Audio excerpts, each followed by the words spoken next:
I am Guido. I am from Florence, Italy. So Italian obviously is my first language, but I also speak English.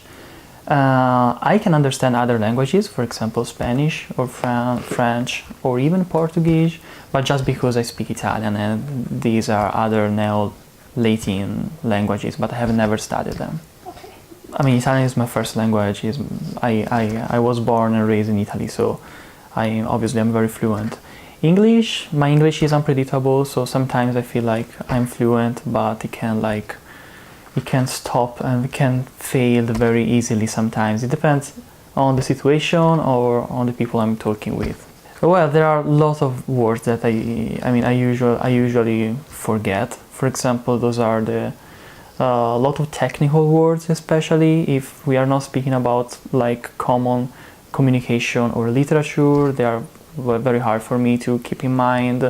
Or for example, words that I cannot get the roots, the linguistic stem, for example, or composite verbs like get off, get out, get up. Those are very difficult for me.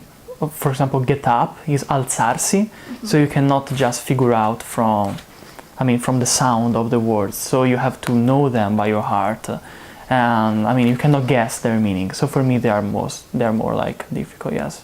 I think I have never found so many words that don't have a direct translation. I usually find a direct translation. The problem for me is the fact that sometimes I cannot guess the meaning. So I cannot keep them like in my mind. I have to know them by my heart. But at the same time, these words are difficult to keep in mind. Yeah, because you cannot use the logical thought. Yeah. Something that I feel I do very, very often is switching between two different logic of building the sentences. For example, in Italian we use very long sentences.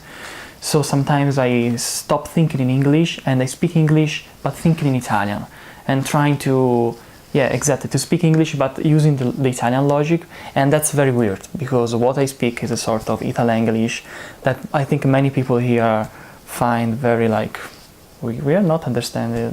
We don't understand what you're meaning, and so I get confused too, and the situation gets worse and worse. Yes, it happened one time, but not here. I remember the first time when I went. The first time I have been to USA, I was living in Chicago, and after a few months, my mom told me, "What happened? You are losing your accent from Florence." And I was like, "No, why? I'm speaking as always." And she was, "No, you are." Like your pronunciation is changing. So yes, I think it's not something that I can understand, I can feel, but other people did before. Yes.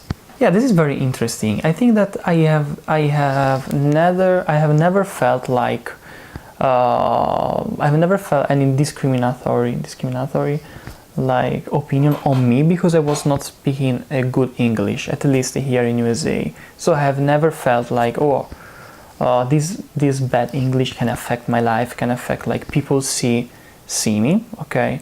At the same time, I always noticed that a lot of people told me like, "Oh, you have a strange accent. Where are you from? Are you from Italy? Are you from Italy? Are you from Italy?" So for me, it's fine.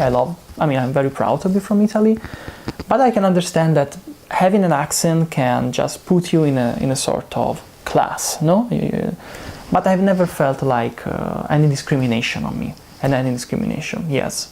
I feel sometimes I cannot explain myself, and this is very frustrating because I think that when I speak in English I can explain like maybe 50-60% of especially the nuances of what I want to say. So sometimes I feel like maybe people have another idea of me because their opinion, the idea that they have on me is based on what I say. And so, for example, I would like to say this, but I'd say something a bit different, so maybe they are building an idea that is not the one that I would like to give them. Yes.